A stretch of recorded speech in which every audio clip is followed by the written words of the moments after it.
Hello, ladies and gentlemen, boys and girls. This is the Cruelty to Animals edition of a poem called Everything Was Alive and Dying.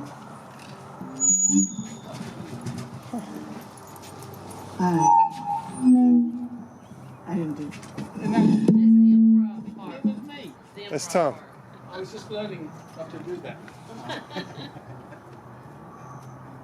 I had a dream the other night. And in it, I walked out of the city to a farm road where the square acres of living land just started to bloom, displaying a colorful checkerboard quilt as far as the eye could see.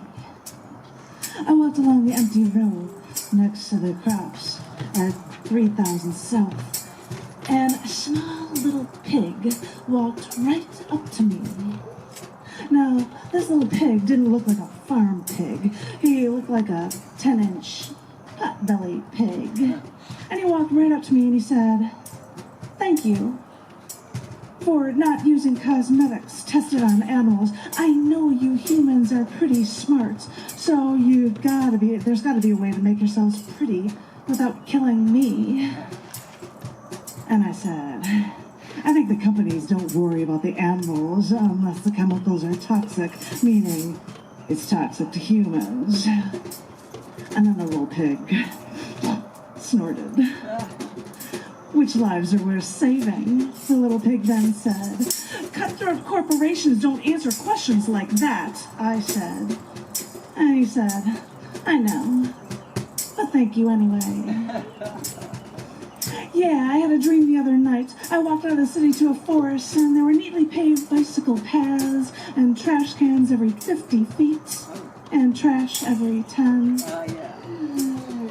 And then a raccoon came right up to me. She had a few little baby raccoons following her. Oh, it was so cute. I wish I had my camera.